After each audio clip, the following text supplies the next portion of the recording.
അനുഗ്രഹീതമായ വേദിയിൽ സംബന്ധിച്ചു കൊണ്ടിരിക്കുന്ന എൻ്റെ സ്നേഹനിധികളായ ജ്യേഷ്ഠാനുജന്മാരെ, സഹോദരങ്ങളെ, സുഹൃത്തുക്കളെ, പ്രത്യേകിച്ച് ഈ പരിപാടി ഇങ്ങനെ സംഘടിപ്പിക്കാൻ വേണ്ടി കർമ്മനിരതമായി ഓടി നടന്ന് പ്രവർത്തിച്ച എൻ്റെ പൊന്നനുജന്മാരെ, ദയാനിധിയായ റബ്ബ് സുബ്ഹാനഹു വ തആല അവൻ്റെ മഹദ് ഫദ്ല് കൊണ്ട് രണ്ട് വീട്ടിലും വിജയിക്കുന്ന ഭാഗ്യശാലികളുടെ കൂട്ടത്തിൽ ഉൾപ്പെടാൻ നമുക്കും നമ്മുടെ പ്രിയപ്പെട്ടവർക്കും തൗഫീഖ് നൽകി അനുഗ്രഹിക്കുമാറാകട്ടെ.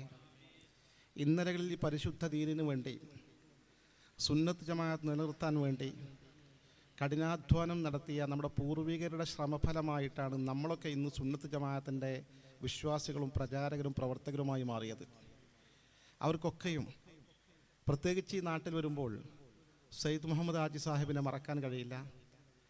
അദ്ദേഹത്തെ ലോകത്ത് മൊത്തം അറിയപ്പെടുന്നില്ലെങ്കിലും അടുത്തറിയുന്ന ആളുകൾക്കറിയാം, കേരളത്തിൽ സുന്നത്ത് ജമാഅത്തിൻ്റെ ആശയാദർശങ്ങൾ നിലനിർത്തുന്നതിൽ നിർണായകമായ പങ്കുവഹിച്ച സുപ്രധാനമായ ചില സംരംഭങ്ങൾ അദ്ദേഹത്തിൻ്റെ സംഭാവനകളാണെന്ന കാര്യം SKSSF രൂപീകരിച്ച ഘട്ടത്തിൽ വളരെ ചെറിയ ഒരു സംഘടനയായി രൂപീകരിക്കപ്പെട്ടതാണ്. ഗൾഫ് രാജ്യങ്ങളുമായോ ബാഹ്യലോകങ്ങളുമായോ ഒരു ബന്ധവുമില്ലാത്ത ഈ സംഘടന രൂപീകരിച്ച ഉടനെ ആദ്യമായി ഗൾഫിൽ അബുദാബി സുന്നി സ്റ്റുഡൻറ് സെൻറ്ററിൻ്റെ ജനറൽ സെക്രട്ടറി സയ്യിദ് മുഹമ്മദ് ഹാജി എന്ന് പറഞ്ഞ് ഒരു ഗൾഫ് കത്ത് വരികയാണ്. അതൊക്കെ ഗൾഫിലെ കത്ത് കിട്ടാൻ കൗതുകമാണ്.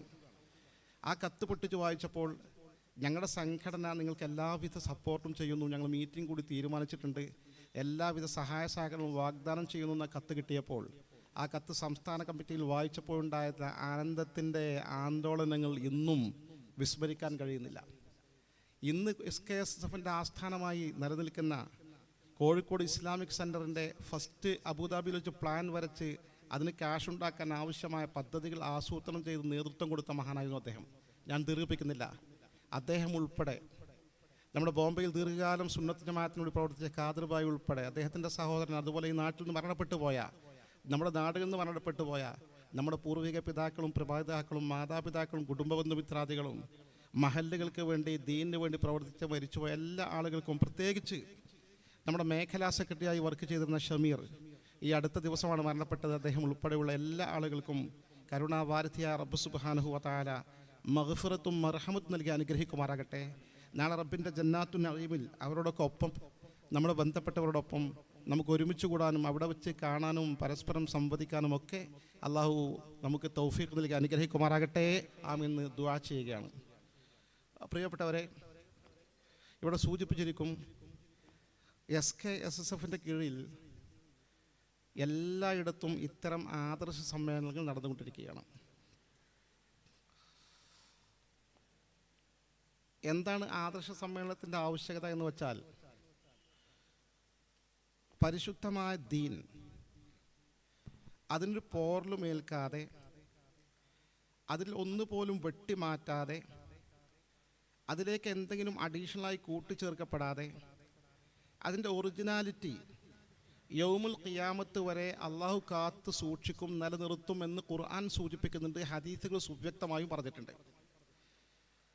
അത് അതേപടി പോകണമെങ്കിൽ അതിന് കാരണക്കാരായ കുറേ പ്രവർത്തകർ വേണം, സംവിധാനങ്ങൾ വേണം. ആ സംവിധാനം ഏറ്റെടുത്ത് നടത്തുന്ന കേരളത്തിലെ 100 വർഷം പഴക്കമുള്ള ആധികാരിക മതപണ്ഡിത സംഘടനയാണ് സമസ്ത കേരള ജംഇയ്യത്തുൽ ഉലമ. ആ സമസ്ത കേരള ജംഇയ്യത്തുൽ ഉലമയുടെ ഏറ്റവും കരുത്തുറ്റ വിദ്യാർത്ഥി യുവ സമൂഹത്തിൻ്റെ ഘടകമാണ് SKSSF അഥവാ സമസ്ത കേരള സുന്നി വിദ്യാർത്ഥി ഫെഡറേഷൻ. സ്വാഭാവികമായും സമസ്ത ഉയർത്തിപ്പിടിക്കുന്ന ആശയാദർശങ്ങളും സമസ്തയുടെ തീരുമാനങ്ങളും സമസ്തയുടെ നയനിലപാടുകളും അതിൻ്റെ ന്യായവശങ്ങളും മുസ്ലിം സമൂഹത്തെ ബോധ്യപ്പെടുത്താൻ ഈ ഘടകത്തിന് ബാധ്യതയുണ്ട്. ആ ബാധ്യതയുടെ ഭാഗമായാണ് ഇങ്ങനൊരു ക്യാമ്പയിൻ നടത്തി വരുന്നത്. അഹ്ലു സുന്നത്തി വൽ ജമാഅത്താണ് ദീനിൻ്റെ യഥാർത്ഥ മുഖം എന്ന കാര്യത്തിൽ സന്ദേഹമില്ല. കാരണം എന്താണെന്ന് വെച്ചാൽ, ജമാഅത്തെ ഇസ്ലാമി പ്രസംഗിക്കുകയാണെങ്കിൽ പറയും അഹ്ലു സുന്നത്തി വൽ ജമാഅത്ത് അതിൻ്റെ ആളുകൾ ഞങ്ങളാണ് എന്ന്. മുജാഹിദിലെ വ്യത്യസ്ത ഗ്രൂപ്പ് വിഭാഗങ്ങളുണ്ട്, അവരൊക്കെ വന്ന് പ്രസംഗിച്ചാൽ ഞങ്ങളാണ് സുന്നത്ത് ജമാഅത്തിൻ്റെ ആളുകൾ എന്ന് പറയും. ഇതിനർത്ഥം യഥാർത്ഥ ദീൻ സുന്നത്ത് ജമാഅത്താണ്. ആ സുന്നത്ത് ജമാഅത്ത് ഏതാണെന്ന് ചോദിച്ചാൽ, വിശുദ്ധ ഖുർആനും തിരുസുന്നത്തും, അതാണ് ഇസ്ലാമിൻ്റെ മൂലപ്രമാണങ്ങൾ. ആ രണ്ട് അടിസ്ഥാന രേഖകൾ മഹാന്മാരായ സ്വഹാബത്ത് മാതൃകായോഗ്യരാണ്, അവരൊക്കെ സ്വർഗവാസികളാണ്, അവരൊക്കെ നീതിമാന്മാരാണ്. ഖുർആൻ സൂക്തങ്ങൾ അവതരിക്കുമ്പോൾ അവർ ദൃക്സാക്ഷികളാണ്.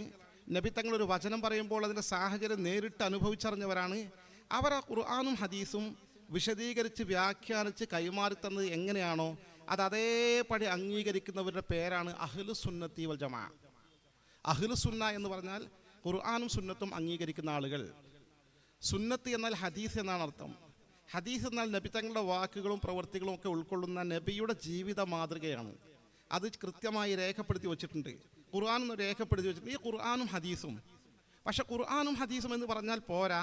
കാരണം ഖുർആനും ഹദീസും എന്ന് പറഞ്ഞുകൊണ്ടാണ് ലോകത്തെ ഇസ്ലാമിൻ്റെ പേരിൽ പ്രത്യക്ഷപ്പെട്ട എല്ലാ വിഭാഗങ്ങളും രംഗത്ത് വന്നിട്ടുള്ളത്. ഞങ്ങൾ ഖുർആൻ്റെയും ഹദീസിൻ്റെ ആളുകളാണ്, ഖുർആൻ്റെയും സുന്നത്തിൻ്റെയും ആളുകളാണെന്ന്.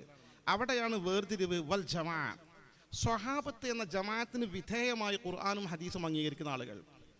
അവിടെയാണ് അടിവരയിടേണ്ടത്. അഹ്ലു സുന്നത്തി വൽ ജമാ. ജമാഅത്ത് എന്ന സംഘം, സമൂഹം എന്നാണ്. അൽ ജമാ എന്ന് പറഞ്ഞാൽ ആ സംഘം അല്ലെങ്കിൽ ആ സമൂഹം എന്ന് വെച്ചാൽ സ്വഹാബത്താണ്. അപ്പോൾ ഖുർആനും സുന്നത്തും സ്വഹാബത്ത് എന്ന സമൂഹം എങ്ങനെ വിശദീകരിച്ച് വ്യാഖ്യാനിച്ച് നമുക്ക് കൈമാറി തന്നോ ആ വ്യാഖ്യാനങ്ങൾ സഹിതം ഖുർആനും ഹദീസും അംഗീകരിക്കുന്നവരാണ് അഹ്ലു സുന്നത്തി വൽ ജമാ. അത് അംഗീകരിക്കാത്തവരാണ്, ഖുർആൻ സ്വതന്ത്രമായി ഹദീസ് സ്വതന്ത്രമായി വ്യാഖ്യാനിച്ച് മതവിധികൾ നൽകുന്നവരാണ് സുന്നത്ത് ജമാഅത്തിന് പുറത്തുള്ള എല്ലാ ബിദ്അഈ കക്ഷികളും നവീനവാദികളും. ഇതാണ് ആ വേർതിരിവ്. ഇന്ന് കേരളത്തിൽ സുന്നത്ത് ജമാഅത്തും ഇതര കക്ഷികളും, ലോകത്ത് പല കക്ഷികളും ഉണ്ടെങ്കിൽ നമുക്ക് അറിയപ്പെട്ട ചില കക്ഷികൾ കേരളത്തിലുണ്ട്. ഈ കക്ഷികളും സുന്നത്ത് ജമാഅത്തും തമ്മിലുള്ള അന്തരം പരിശോധിച്ചാൽ, ഓരോ കാര്യങ്ങൾ 1 by 1 പരിശോധിച്ച് നോക്കിയാൽ ഖുർആനും ഹദീസിനും തെളിവ് അവർക്ക് ഉദ്ധരിക്കാൻ സാധിക്കും. ഖുർആനും ഹദീസും തെളിവ് നമ്മളും ഉദ്ധരിക്കും. രണ്ടും തമ്മിൽ ഡിഫറൻസ് എന്താണെന്ന് ചോദിച്ചാൽ, നമ്മൾ ഖുർആനോ ഹദീസോ ഉദ്ധരിച്ചിട്ടുണ്ടെങ്കിൽ ആ ഖുർആൻ്റെ വ്യാഖ്യാനം, ഹദീസിൻ്റെ വ്യാഖ്യാനം, സ്വഹാബത്ത് നൽകിയ വ്യാഖ്യാനം അനുസരിച്ചായിരിക്കും നമ്മൾ തെളിവ് പറയുന്നത്. ഇവർ ഖുർആനോ ഹദീസോ ഉദ്ധരിക്കുന്നുണ്ടെങ്കിലോ അവർ സ്വന്തമായി ഖുർആനായത്ത് ഉദ്ധരിക്കുന്നു, സ്വന്തമായി ഹദീസ് ഉദ്ധരിക്കുന്നു. ഇതാണ് അന്തരം. വ്യാഖ്യാനം സ്വഹാബത്തിലേക്ക് കൈമാറൂല, കടന്നു പോകില്ല, അവിടെ നിൽക്കും. ഞാൻ ചെറിയൊരു ഉദാഹരണം പറയട്ടെ. പ്രകടമായി സുന്നത്ത് ജമാഅത്തിന് ഒരാൾ നമുക്ക് പുറത്തുപോയി എന്ന് മനസ്സിലാക്കാൻ സാധിക്കുക നിസ്കരിക്കാൻ വരുമ്പോൾ നെഞ്ചത്ത് കൈകെട്ടുന്നതായി കാണുമ്പോഴാണ്, അല്ലെങ്കിൽ അലക്ഷ്യമായി കൈകെട്ടും. സത്യത്തിൽ നിസ്കാരത്തിൽ കൈകെട്ടുന്നിടത്തുള്ള ഈ അഭിപ്രായ വ്യത്യാസം അള്ളാഹുവിൻ്റെ ഹബീബായ സയ്യിദുന റസൂലുള്ളാഹി സ്വല്ലല്ലാഹു അലൈഹി വസല്ലം തങ്ങൾ എത്ര വഖത്ത് നിസ്കരിച്ചിട്ടുണ്ട്. ഈ 5 നേരം നിസ്കാരം നോക്കിക്കണ്ട സ്വഹാബത്ത് നിസ്കാരത്തിൽ എങ്ങനെ കൈകെട്ടണമെന്ന് വിശദീകരിച്ചിട്ടുണ്ട്. എന്നാൽ നിസ്കാരത്തിൽ കൈകെട്ടുന്നതിനെ കുറിച്ച് ഹദീസുമുണ്ട്. ഈ ഹദീസിൻ്റെ കൃത്യത ഈ നബി തങ്ങളുടെ ജീവിത മാതൃകയിൽ നിന്നാണ് സ്വഹാബത്ത് മനസ്സിലാക്കി നമുക്ക് ലഭ്യമാവുക. ഇതിൽ നബി സല്ലല്ലാഹു അലൈഹി വസല്ലം നിസ്കാരത്തിൽ എവിടെ കൈകെട്ടി എന്ന് ഹദീസ് പറയുന്നുണ്ട്. നെഞ്ചത്ത് കൈകെട്ടുന്ന ആളുകൾ. ആ ഹദീസ് മോശമൊന്നുമല്ല, തെളിവിന് പറ്റുന്ന ഹദീസാ. നബി സല്ലല്ലാഹു അലൈഹി വസല്ലം നിസ്കാരത്തിൽ കൈകെട്ടി അലാ സുദ്രിഹി, അലാ സുദ്രിഹി കൈകെട്ടി. അലാ സുദ്രിഹി എന്ന വാക്കിൻ്റെ അർത്ഥം നെഞ്ചിൻ്റെ മേൽ എന്നവർ അർത്ഥം വെക്കുന്നു. ആ അർത്ഥം തെറ്റൊന്നുമല്ല. നെഞ്ചിൻ്റെ മേൽ കൈകെട്ടി. ഇസ്ലാമിൻ്റെ 2 പ്രമാണങ്ങളാണുള്ളത്. ഒന്ന് ഖുർആൻ, 2 ഹദീസ്. ഈ രണ്ടാമത്തെ പ്രമാണം ഹദീസിലുണ്ട്. നബി തങ്ങൾ കൈകെട്ടി അലാ സുദ്രിഹി, നെഞ്ചിൻ്റെ മേൽ കൈകെട്ടിയെന്നുണ്ട്.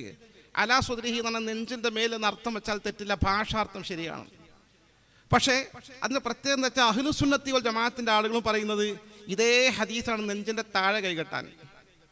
നബി സല്ലല്ലാഹു അലൈഹി വസല്ലം നിസ്കാരത്തിൽ കൈകെട്ടി അലാ സുദ്രിഹി. അഹ്ലു സുന്നത്തി വൽ ജമാഅത്ത് പറയുന്നത് നെഞ്ചിൻ്റെ അരികെ കൈകെട്ടി, നെഞ്ചിൻ്റെ അടുക്കൽ കൈകെട്ടി എന്നാണ്.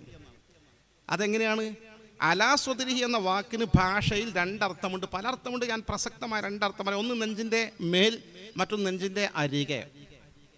ഇത് ഏതർത്ഥം എടുക്കണം? രണ്ടും വ്യത്യാസമുണ്ടല്ലോ ആശയത്തിൽ. ഏതർത്ഥമാണ് എടുക്കേണ്ടത് എന്നാൽ നബി സല്ലല്ലാഹു അലൈഹി വസല്ലം നിസ്കരിച്ചത് നോക്കിക്കണ്ട സഹാബത്ത് എങ്ങനെയാണോ കൈകെട്ടിയത്, അവരെവിടെ കൈകെട്ടണമെന്നാണോ പഠിപ്പിച്ചതെങ്കിൽ അതാണ് അതിൻ്റെ യഥാർത്ഥ ആശയം. അതിന് ഭാഷാപരമായി യോജിപ്പുണ്ടെങ്കിൽ തീർച്ചയായും നമുക്ക് തെളിവ് സുവ്യക്തമായി. അവിടെയാണ് കാര്യം മനസ്സിലാക്കാൻ സാധിക്കുക. അപ്പോൾ അലാ സുദ്രിഹി എന്നാണ് ഭാഷയിൽ നെഞ്ചിൻ്റെ മേൽ കൈകെട്ടി എന്ന് പറയുന്നത് പോലെ തന്നെ അലാ സുദ്രിഹി നെഞ്ചിൻ്റെ അരികെ എന്ന അർത്ഥമുണ്ട്, നെഞ്ചിൻ്റെ അടുക്കൽ. ഇപ്പോൾ സൂറത്ത് തൗബയിൽ നമുക്ക് കാണാം, മുനാഫിക്കുകളിൽ ആരെങ്കിലും മരിച്ചു പോയാൽ അവർക്ക് മയ്യിത്ത് നിസ്കരിക്കുക എന്ന് പറയുന്ന ഖുർആൻ സൂക്തമുണ്ട്. വലാ തുസല്ലി അലാ അഹദിൻ മിൻഹും മാത അബദാ വലാ തഖും അലാ ഖബരിഹി ഇന്നഹും കഫറൂ ബില്ലാഹി വറസൂലിഹി വമാതു വഹും ഫാസിഖൂൻ. നബി, നിങ്ങൾ ഒരിക്കലും നിസ്കരിക്കരുത്. അലാ അഹദിൻ മിൻഹും മാത അബദാ, ആ കപടന്മാരിൽ മരിച്ചുപോയ ആളുകൾ നിങ്ങൾ നിസ്കരിക്കേണ്ട, മയ്യിത്ത് നിസ്കരിക്കേണ്ട, അവർക്ക് വേണ്ടി പ്രാർത്ഥിക്കേണ്ട.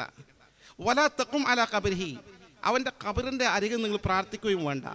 ഇന്നഹും കഫറു ബില്ലാഹി വറസൂലിഹി, അള്ളാഹുവിനെയും റസൂലിനെയും നിഷേധിച്ച കൂട്ടരാണവർ.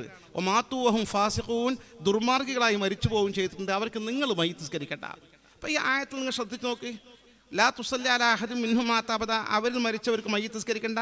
വലാ തഖും, നബിയെ നിങ്ങൾ പ്രാർത്ഥിക്കണ്ട അലാ ഖബരിഹി, അലാ സുദ്രിഹി എന്ന ആ വാക്ക് അലാ ഖബരിഹി, അവൻ്റെ ഖബറിൻ്റെ അരികിൽ നിന്ന് അർത്ഥം.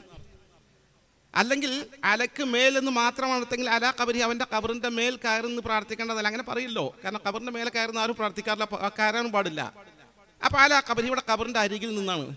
അത് മുജാഹിദിൻ്റെ ഖുർആൻ പരിഭാഷ നോക്കിയാലും അർത്ഥം കാണാൻ പറ്റും, ജമാഅത്തുകാരെ ഖുർആൻ പരിഭാഷ നോക്കിയാലും കാണാൻ സാധിക്കും. അവിടെ അലാ ഖബരിഹി എന്നാണ് ഖബറിൻ്റെ അരികെ, ഖബറിൻ്റെ അടുക്കൽ എന്ന അർത്ഥം. അപ്പോൾ അലക്ക് രണ്ട് അറിയപ്പെട്ട അർത്ഥം, അരികിൽ എന്ന അർത്ഥമുണ്ട്, മേലെന്നും അർത്ഥമുണ്ട്. എന്നാൽ വിശദമായി ഹദീസുകൾ തന്നെ പരിശോധിച്ച് നോക്കിയാൽ കാണാം, നബി സല്ലല്ലാഹു അലൈഹി വസല്ലം കൈകെട്ടി ഇന്ദ സുദ്രിഹി എന്ന ബസ്സാറിൻ്റെ റിപ്പോർട്ടിൽ കാണാമെന്ന് ഹാഫിദ് ഇബ്നു ഹജർ അസ്ഖലാനി ഫത്ഹുൽ ബാരിൽ പറയുന്നു. ഇന്ദ സുദ്രിഹി എന്നാണ് അർത്ഥം, നെഞ്ചിൻ്റെ അടുക്കൽ എന്ന് തന്നെയാണ്, അവിടെ മേൽ എന്നർത്ഥമല്ല. അപ്പോൾ ഹദീസിൻ്റെ ഒരു റിപ്പോർട്ടിൽ മേൽ എന്നും അടുക്കൽ എന്നും അർത്ഥം പറയാവുന്ന വാക്കുണ്ട്. മറ്റൊരു ഹദീസിൽ പറയുന്നു ഇന്ദ സുദ്രിഹി, നെഞ്ചിൻ്റെ അടുക്കൽ എന്ന് തന്നെ കൃത്യമായി പറയുമ്പോൾ സ്വഹാബത്ത് മുഴുവൻ നെഞ്ചിൻ്റെ അടുക്കൽ കൈകെട്ടലാണ് രീതി എന്ന് പഠിപ്പിക്കുമ്പോൾ സുവ്യക്തമാണ് നെഞ്ചിൻ്റെ അടുക്കലാണ് കൈകെട്ടുന്നത്, പൊക്കിളിൻ്റെ മീതെയാണെന്ന് മറ്റ് ഹദീസുകൾ സ്ഥാപിക്കുന്നുണ്ട്. ഞാൻ സുന്നത്ത് ജമാഅത്തിന് പ്രത്യേകത പഠിപ്പിച്ചതാ. അഹ്ലു സുന്നത്തി വൽ ജമാഅത്ത് ഹദീസ് തന്നെ അംഗീകരിക്കുന്നത്, ഖുർആൻ തന്നെ അംഗീകരിക്കുന്നത്. പക്ഷേ ആ ഖുർആനും ഹദീസിനും സ്വഹാബി വര്യന്മാർ എന്താണോ കൊടുത്ത വിശദീകരണം സൂക്ഷ്മമായി പരിശോധിച്ച് അവർ നൽകിയ വിശദീകരണം അംഗീകരിച്ചുകൊണ്ട് യഥാർത്ഥ പാതയിൽ ഉറച്ചു നിൽക്കുന്ന ആളുകളാണ് സുന്നത്ത് ജമാഅത്ത്. മറിച്ചുള്ള വിഭാഗങ്ങളോ സ്വതന്ത്രമായി ഖുർആൻ വ്യാഖ്യാനിക്കുന്നു, സ്വതന്ത്രമായി ഹദീസുകൾ വ്യാഖ്യാനിക്കുന്നു. അവർ അപകടകരമായ മാർഗത്തിലേക്ക് വഴിതെറ്റി നരകത്തിൻ്റെ മാർഗത്തിലേക്ക് പോകുന്നു. ഇതാണ് പ്രശ്നം. ഇത് വളരെ ഗൗരവതരാണ്. നമ്മുടെ ദുനിയാവും ആഖിറവും നമ്മുടെ ആഖിറത്തിൻ്റെ രക്ഷ തീരുമാനിക്കുന്നത് അല്ലെങ്കിൽ പരാജയം തീരുമാനിക്കുന്നത് ഇവിടെയാണ്. ഈ സുന്നത്ത് ജമാഅത്ത് നമ്മൾ ഉറച്ചു നിൽക്കുന്നുണ്ടോ എന്നുള്ളതാണ് വളരെ പ്രധാനമാണ്. മറ്റു വിഷയങ്ങളെ പോലെ നിങ്ങൾ കാണരുത്. നിസ്കരിക്കാത്ത വലിയ കുറ്റ. ഒരു വക്കത്ത് നിസ്കാരം ഒഴിവാക്കിയാൽ തല വെട്ടണം എന്ന ഇസ്ലാമിൻ്റെ വിധി. അതിൻ്റെ ഗൗരവം നോക്ക്. വ്യഭിചരിച്ചാൽ വിവാഹത്തിനാണെങ്കിൽ എറിഞ്ഞു കൊല്ലണം എന്ന ഇസ്ലാമിൻ്റെ വിധി. മദ്യപിച്ചാൽ അടിക്കണം എന്ന ഇസ്ലാമിൻ്റെ വിധി. അതൊക്കെ ശരി, അതൊക്കെ തെറ്റുകളാണ്. പക്ഷെ ആ തെറ്റുകളെക്കാളൊക്കെ ഗൗരവതരമാണ് ഒരാൾ തെറ്റായ ആദർശത്തിലേക്ക് വഴുതി പോകൽ. നമ്മൾ നിസ്സാരമായി കാണും. ചില ആളുകൾ ചോദിക്കും, മുസ്ലിം ഐക്യം വേണ്ടേ, നമ്മൾ ഇങ്ങനത്തെ കാര്യമൊക്കെ പറയാൻ പാടുണ്ടോ? പൊന്നു സഹോദരന്മാരെ, മുസ്ലിം ഐക്യം വേണം. ഐക്യത്തിന് വലിയ പ്രാധാന്യം കൽപ്പിക്കണം. മുൻകാലത്തും ഈ ഐക്യത്തിന് വലിയ പ്രാധാന്യം കൽപ്പിച്ചിട്ടുണ്ട്. ഇന്ത്യയിൽ പ്രത്യേകിച്ചും മുസ്ലിം ഐക്യത്തിൽ വേണം. അതെവിടെ? നമ്മൾ വോട്ട് ചെയ്യുന്ന മേഖലയിൽ മുസ്ലിം ന്യൂനപക്ഷം ഒരുമിക്കണം. പൊതുവായ കാര്യത്തിൽ, രാഷ്ട്രീയ കാര്യങ്ങളിൽ, പൊതുവായ കാര്യങ്ങൾ നമ്മൾ ഒരുമിച്ച് നിൽക്കണം. ആദർശ രംഗത്ത് ഒരു എക്സ്ക്യൂസും പാടില്ല. നമ്മുടെ ആദർശത്തിൽ ഒരു കോംപ്രമൈസിനും പോകാൻ പറ്റില്ല, വിട്ടുവീഴ്ച ചെയ്യാൻ പറ്റില്ല. നമ്മൾ വിട്ടുവീഴ്ച ചെയ്താൽ നമ്മൾ അവരെയും പറയണ്ട, ഇവർ നമ്മളെയും പറയണ്ട എന്ന ഒരു അഴകുഴമ്പൻ സമീപനം സ്വീകരിച്ചാൽ ഒരു സംശയവും വേണ്ട, അടുത്ത തലമുറ വഴിമാറിപ്പോകും. വളരെ പെട്ടെന്ന് സുന്നത്ത് ജമാഅത്ത് വ്യതിചലിച്ചു പോകും. കാരണം ചില പ്രത്യേക കാരണങ്ങളുണ്ട്, ഹദീസുകൾ സൂചിപ്പിച്ചിട്ടുണ്ട്. സുന്നത്ത് ജമാഅത്തും വിദഈ പ്രസ്ഥാനങ്ങൾ തമ്മിൽ സമരസപ്പെട്ടു പോകുന്നൊരു സാഹചര്യം വന്നാൽ അവരെ ഇങ്ങോട്ട് വരില്ല, നമ്മൾ അങ്ങോട്ട് പോകും. കാരണം ഈ ബിദഅത്ത് ഒരു വിഷബീജമാണ്, മാരകമായ സാംക്രമിക രോഗമാണെന്ന് ഹദീസുൽ അഷ്റഫുൽ ഖൽഖ് നബി മുത്ത് മുഹമ്മദ് മുസ്തഫ സ്വല്ലല്ലാഹു അലൈഹി വസല്ലം പഠിപ്പിച്ചിട്ടുണ്ട്. പെട്ടെന്ന് അങ്ങോട്ട് പോകും, പോയാൽ തിരിച്ചു വരില്ല. അതൊക്കെ ഹദീസിലുണ്ട്. നമ്മൾ ആഖിറത്ത് നഷ്ടപ്പെടും. നമ്മുടെ മക്കളെ കൂടി നമ്മൾ കാത്തുരക്ഷിക്കണം. നമ്മുടെ മക്കളെ കാത്തുരക്ഷിച്ചാലേ ഈ മക്കൾ അടുത്ത തലമുറയ്ക്ക് ഈ ആദർശം കൈമാറൂ. അതുകൊണ്ട് ഈ വിഷയത്തിൽ വിട്ടുവീഴ്ചയില്ലാത്ത സമീപനം സ്വീകരിച്ചുകൊണ്ട് നമ്മുടെ ആദർശം വിശദീകരിച്ചുകൊണ്ട് മുന്നോട്ട് പോകൽ നമ്മുടെ ബാധ്യതയാണ് സഹോദരന്മാരെ. കാരണം നമ്മുടെ ആഖിറം രക്ഷപ്പെടും. ദുനിയാവ് കുറച്ച് കാലമാണ്. മരിച്ചു പോയാൽ അപ്പുറത്തെ ആഖിറത്താണ് യഥാർത്ഥ ജീവിതം. മാത്രമല്ല മരിച്ചു പോകുമ്പോൾ തന്നെ നമുക്ക് പിശാചിൻ്റെ ശല്യമൊക്കെ ഒഴിവായി കിട്ടണമെങ്കിൽ യഥാർത്ഥ ആദർശത്തിൽ ഉറച്ചു നിൽക്കണം. അപ്പോൾ മഹാത്മാക്കളുടെ സഹായം നമുക്ക് കിട്ടും. അതുകൊണ്ടാണ് സമസ്ത കേരള ജംഇയ്യത്തുൽ ഉലമ തെറ്റായ ഏത് പ്രസ്ഥാനങ്ങൾ വന്നാലും അവർക്കതിൽ കണിശമായ നിലപാട് സ്വീകരിക്കുന്നതും അവരെ പഠിച്ച് മനസ്സിലാക്കി ജനങ്ങൾക്കത് ബോധ്യപ്പെടുത്തി കൊടുക്കുന്നതും. കേരളത്തിൽ മുജാഹിദ് പ്രസ്ഥാനം പ്രത്യക്ഷപ്പെട്ടു. ആ പശ്ചാത്തലത്തിലാണല്ലോ സമസ്ത കേരള ജംഇയ്യത്തുൽ ഉലമ രൂപീകരിച്ചത്. സത്യത്തിൽ മുജാഹിദ് പ്രസ്ഥാനം പ്രത്യക്ഷപ്പെട്ട 1920കളിൽ വലിയ ദാരിദ്ര്യവും സാമ്പത്തികമായ കഷ്ടപ്പാടുകളുമൊക്കെ മലബാറിൽ പ്രത്യേകിച്ച് നിലനിൽക്കുന്ന കാലഘട്ടത്തിൽ അവരെ പുനരധിവസിപ്പിക്കാനും പാവപ്പെട്ട ജനങ്ങൾക്ക് കരുത്തേകാനും അവർക്ക് വീടുകൾ വെച്ച് കൊടുക്കാനും അല്ല സമസ്ത ശ്രമിച്ചത്. അതൊക്കെ ആവശ്യമാണ്. വളരെ അത്യാവശ്യം ആദർശ രംഗത്ത് ഈ മനുഷ്യരെ, ഈ മുസ്ലിം സമൂഹത്തെ ബിദഅത്തിന്റെ മാർഗത്തിലേക്ക് കൊണ്ടുപോകുന്നവരെ പിന്തിരിപ്പിച്ചുകൊണ്ട് രക്ഷപ്പെടുത്തണം. അതിനാണ് പ്രാധാന്യം കൽപ്പിക്കേണ്ടത്. ദീനാണ് പ്രധാനമെന്ന് പറഞ്ഞുകൊണ്ടാണ് ഇവരെ പ്രതിരോധിക്കാൻ സമസ്ത കേരള ജംഇയ്യത്തുൽ ഉലമ രൂപീകരിച്ചത്. ജമാഅത്തെ ഇസ്ലാമി പിന്നീട് വന്നു. സമസ്ത കേരള ജംഇയ്യത്തുൽ ഉലമ ജമാഅത്തെ ഇസ്ലാമിനെ കുറിച്ച് നന്നായി പഠിച്ചിട്ട് കൃത്യമായി മുസ്ലിം സമൂഹത്തെ ബോധ്യപ്പെടുത്തി. ഇന്നത്തെ പശ്ചാത്തലത്തിൽ പ്രത്യേകിച്ചും ജമാഅത്തെ ഇസ്ലാമിനെ കുറിച്ച് നമ്മൾ നല്ല ബോധവാന്മാരാകേണ്ടതുണ്ട്. ജമാഅത്തെ ഇസ്ലാമി എന്ന് പറഞ്ഞാൽ ഒരു പ്രത്യേക പാർട്ടിയാണ്. കൂടുതൽ ആളുകളൊന്നുമില്ല, പക്ഷേ കേഡർ സ്വഭാവമുള്ള പാർട്ടിയാണ്. ആളുകളെ വശീകരിക്കാനും ആളുകളെ കൂടെ നിർത്താനും അതിനുള്ള ഏത് തന്ത്രങ്ങളും ഏത് കുതന്ത്രങ്ങളും ഉപയോഗിക്കുന്ന ഒരു പ്രത്യേക വിഭാഗമാണ് ജമാഅത്തെ ഇസ്ലാമി. ജമാഅത്തെ ഇസ്ലാമി എന്ന് പറഞ്ഞാൽ പ്രത്യക്ഷത്തിൽ ഒരു കുഴപ്പമില്ലാന്ന് തോന്നും. ജമാഅത്തെ ഇസ്ലാമി നല്ല ആളുകളാണ്, എല്ലാറ്റിലും സഹകരിക്കും, എല്ലാവരോടും ലോകം പറയും, എല്ലാവരുടെ കൂടെ നിസ്കരിക്കും, എല്ലാവരോടും നോമ്പെടുക്കും, മുജാഹിദിനെ വരെ ഭ്രഷ്ടൊന്നും കൽപ്പിക്കില്ല. മഹാന മർഹൂം ഇ കെ ഹസൻ മുസ്ലിയാർ നവ്വറല്ലാഹു മർഖദഹു സുന്നി യുവജന സംഘത്തിന്റെ മുൻ സംസ്ഥാന അധ്യക്ഷൻ, അദ്ദേഹം വഫാത്തായ സമയത്ത് പ്രിയങ്കരനായ ജസീൽ കമാലി കടന്നു വരുന്നുണ്ട്. അദ്ദേഹം വഫാത്തായ സമയത്ത്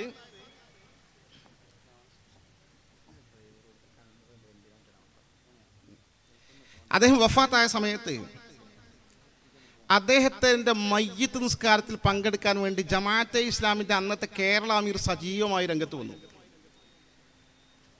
അന്നാകട്ടെ ഇ കെ ഹസൻ മുസ്ലിയാർ എന്ന് പറഞ്ഞാൽ സുന്നി ആദർശത്തിൻ്റെ തീവ്രവാദിയാണ്.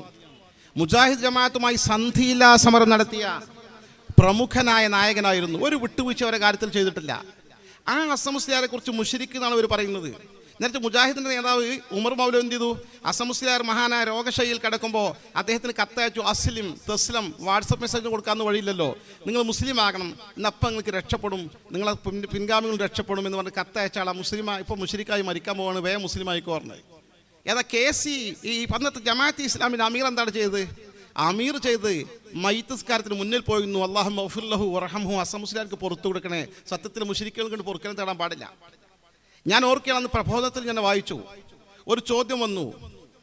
മുശ്രിക്കുകളാണെന്ന് നമ്മൾ പറയുന്ന, ഷിർക്ക് പ്രചരിപ്പിക്കുന്നു നമ്മൾ പറയുന്ന ഒരു വിഭാഗത്തിൻ്റെ ലീഡർഷിപ്പിലുള്ള ഇ കെ ഹസൻ മുസ്ലിയാർ മരിച്ചപ്പോൾ എന്തുകൊണ്ട് നമ്മുടെ അമീർ മയ്യിത്ത് നിസ്കാരത്തിൽ പങ്കെടുത്തു, അദ്ദേഹത്തിന് വേണ്ടി ദോഷം പുറത്തു കൊടുക്കാൻ പ്രാർത്ഥിച്ചു എന്ന്? അതിന് മറുപടി ഇസ്ലാം പറയുന്നത് ഉദഉ ഇലാ സബീലി റബ്ബിക ബിൽ ഹിക്മതി വൽ മൗഇദത്തിൽ ഹസന എന്നാണ് ഖുർആൻ പറയുന്നത്.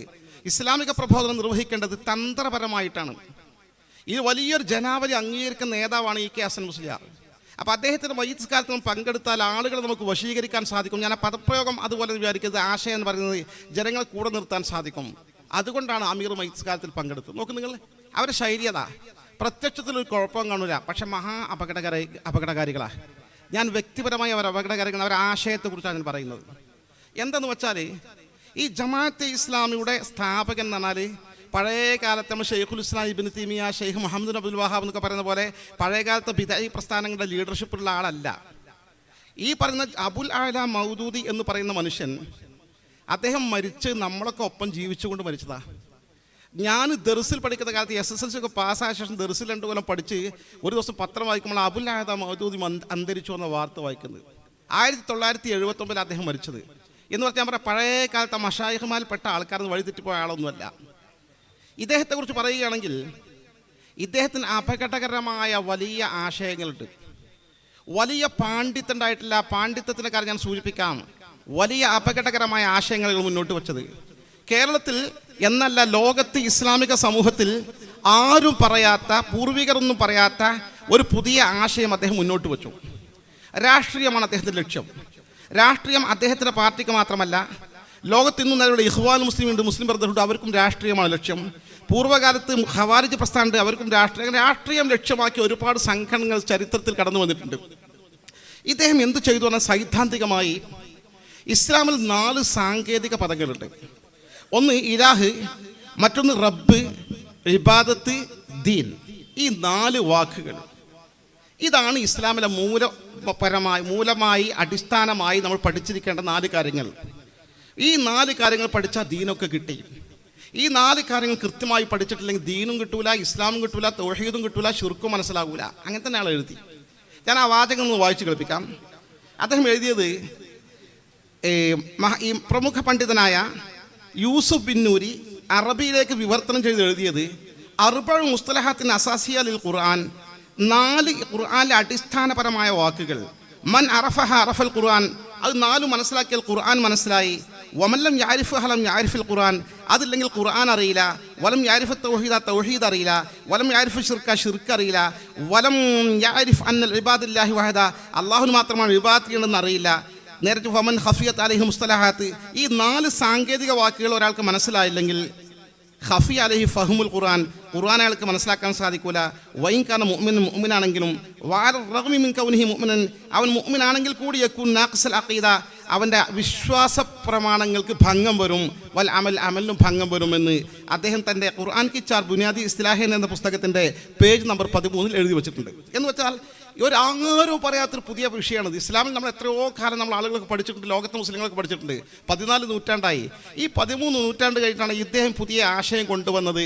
ഈ 4 വാക്കുകൾ പഠിക്കണം, അപ്പോഴാണ് ഖുർആനും ഇസ്ലാമും പഠിക്കുക. കാരണം അതിനൊക്കെ ഉള്ളിൽ ഒളിഞ്ഞു കിടക്കുന്നത് ഈ രാഷ്ട്രീയ ലക്ഷ്യം വെച്ചാണ് എന്ന് കാര്യങ്ങൾ വിശദമായി പഠിച്ചാൽ മനസ്സിലാക്കാൻ സാധിക്കും. എന്നിട്ട് അദ്ദേഹം പറയുന്നുണ്ട്, സത്യത്തിൽ ഈ കാര്യം ആർക്കും മനസ്സിലായിട്ടില്ല. അദ്ദേഹം മാത്രമാണ് ഈ കാര്യം വളരെ കൃത്യമായി മനസ്സിലാക്കിയ ആൾ. ഇത് ഒരു കൂട്ടർക്കും നമ്മുടെ അടുത്ത കാലഘട്ടങ്ങളും ജീവിച്ച ആർക്കും ഈ കാര്യം പണ്ഡിതന്മാർക്ക് മനസ്സിലാക്കാൻ സാധിച്ചിട്ടില്ല. അതിന് അദ്ദേഹം കാരണമൊക്കെ പറയുന്നുണ്ട്. കാരണത്തിലേക്ക് പോകുമ്പോൾ സമയം വൈകും.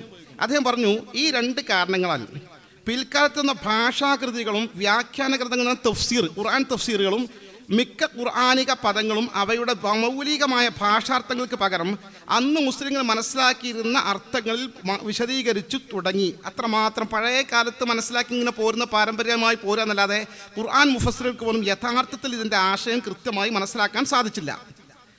അങ്ങനെ വന്നപ്പോൾ യഥാർത്ഥത്തിൽ മുസ്ലിങ്ങളുടെ നിലവിലുള്ള അവസ്ഥ എന്താണ് അദ്ദേഹം പറയുന്നത്? അൽ വാഖി, യഥാർത്ഥം അന്നഹുൽ ഖഫാഇ ഹാദിഹിൽ മആനി, ഈ അർത്ഥം മുസ്ലിങ്ങൾക്ക് മൊത്തം മനസ്സിലാക്കാതിരുന്നപ്പോൾ ഖഫി അലന്നാസി സലാത്തു അർബഅ ദീൻ, ദീൻ്റെ 4/3 ഭാഗം മുസ്ലിങ്ങൾക്ക് നഷ്ടപ്പെട്ടു. ബൽ ഖഫിയത്ത് അലൈഹിം റൂഹുൽ, എന്നല്ല ഇസ്ലാമിൻ്റെ ജീവൻ അവർക്ക് നഷ്ടപ്പെട്ടു. ഒമിൻ അജ്ലി ദാലിക, അക്കാരണത്താൽ നറ, നമുക്ക് കാണാൻ സാധിക്കും, ഫി അഖായിദിഹിം വഅമാലിഹിം നഖ്സൻ, അവരുടെ വിശ്വാസവും അഖീദയും അവരുടെ അമലും ഒക്കെ പഴച്ചു പോയിട്ടുണ്ട്. അതിൽ ന്യൂനത വന്നിട്ടുണ്ട്, കുറവ് വന്നിട്ടുണ്ട് നമുക്ക് കണ്ടെത്താൻ സാധിക്കും. ഇദ്ദേഹത്തിൻ്റെ പുതിയ കാഴ്ചപ്പാടാണ്. ലോകത്ത് അടിസ്ഥാനപരമായി ഇസ്ലാമിൽ 4 പദങ്ങളാണ് പഠിക്കേണ്ടത്. ഒന്ന് ദീൻ, പിന്നെ ഇലാഹ്, റബ്ബ്, ഇബാദത്ത്, ദീന്.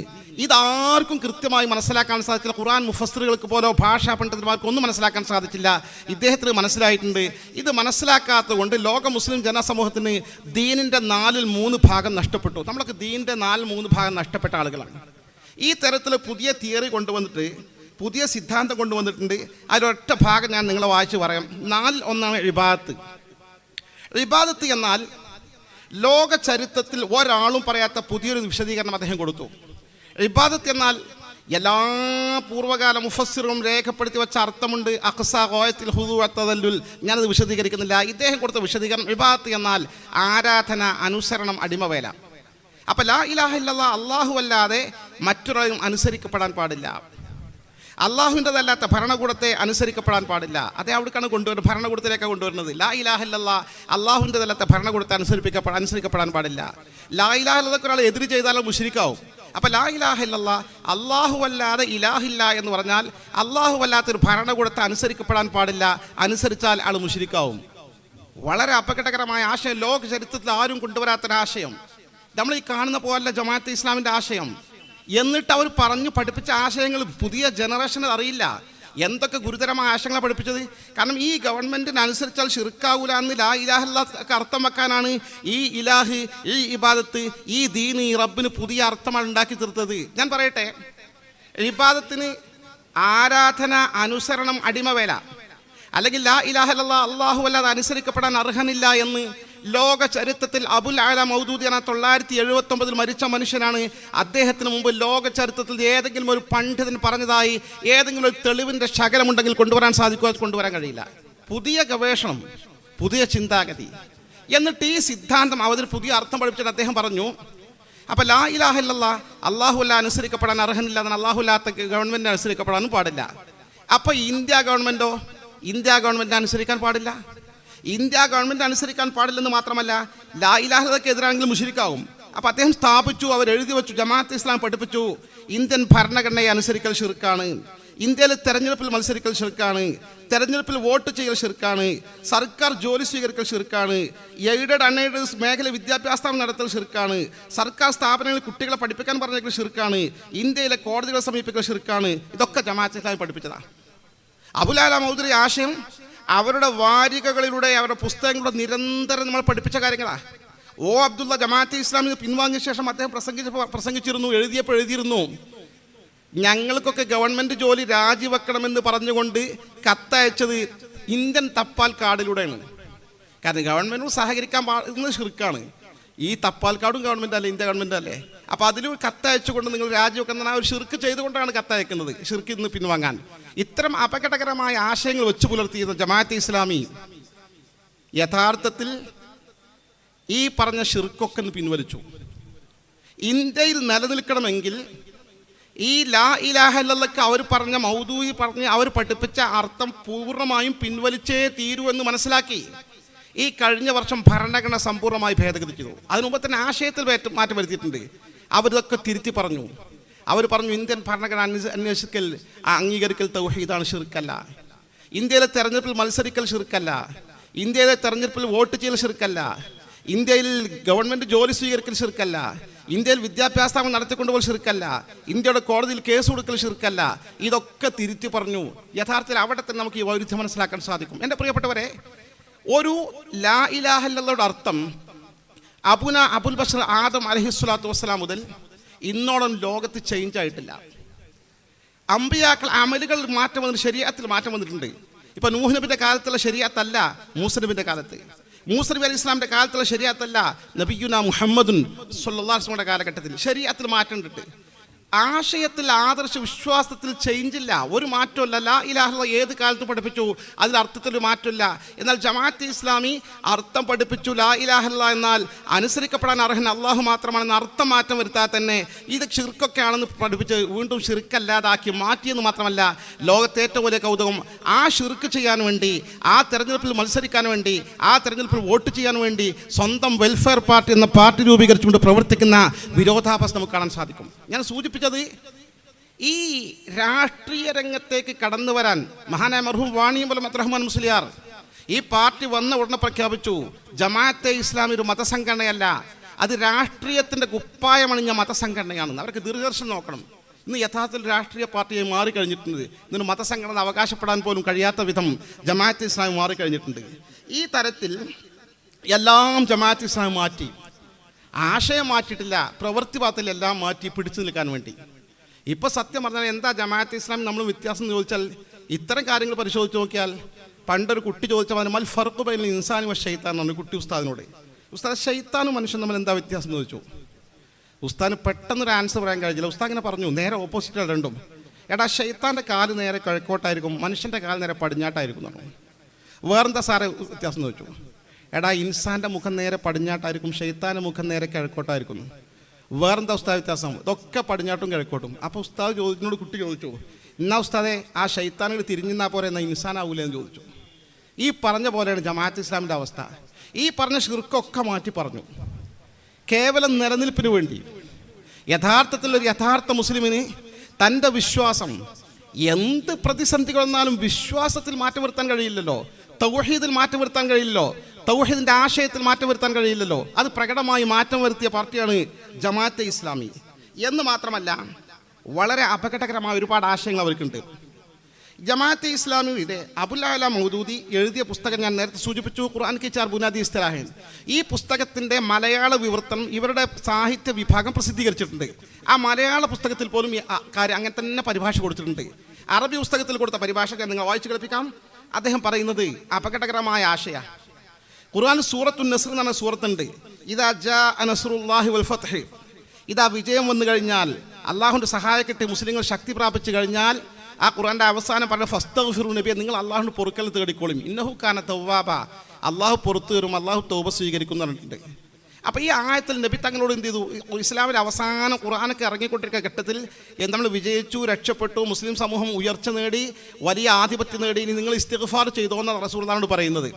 അപ്പോൾ ഇതിന് അദ്ദേഹം പറയുന്നത്, ഇന്നല്ലാഹ സുബ്ഹാനഹു വ തആല അമറഹു സ്വല്ലല്ലാഹു അലൈഹി വസല്ലം, അല്ലാഹു സുബ്ഹാനഹു വ തആല നബി സ്വല്ലല്ലാഹു അലൈഹി വസല്ലമയോട് കൽപ്പിച്ചു, ഫീ സൂറത്തുൻ നസ്ർ, സൂറത്തുൻ നസ്റിലൂടെ ബി അൻ യസ്തഗ്ഫിറ റബ്ബഹു, തൻ്റെ റബ്ബിനോട് പൊറുക്കലിന് തേടാൻ, മാ സ്വദുറ മിൻഹു, തങ്ങളിൽ നിന്ന് സംഭവിച്ചു പോയ കാര്യങ്ങൾ, ഫി അദാഇൽ ഫറാഇലി, നിർബന്ധമായ കാര്യങ്ങൾ നിർവഹിക്കുന്നതിന് തങ്ങൾക്ക് വന്ന അബദ്ധങ്ങൾ, അബദ്ധം എന്ന് പറഞ്ഞാൽ മിൻ തഖ്സീറാത്ത്, വീഴ്ചകൾ, വനഖായിസ്, അപൂർണതകളും ന്യൂനതകളും, തങ്ങൾക്ക് തൻ്റെ ഫർള് നിർവഹിക്കുന്ന കാര്യത്തിൽ വീഴ്ച വരുത്തിന് പൊറുക്കലിനെ തേടാനാണ് ഖുർആനിൽ ആയത്തിൽ ഇങ്ങനെ പരാമർശപ്പെട്ടത് എന്ന് അബുൽ അഅ്ല മൗദൂദി എഴുതി വച്ചിരിക്കുന്നു.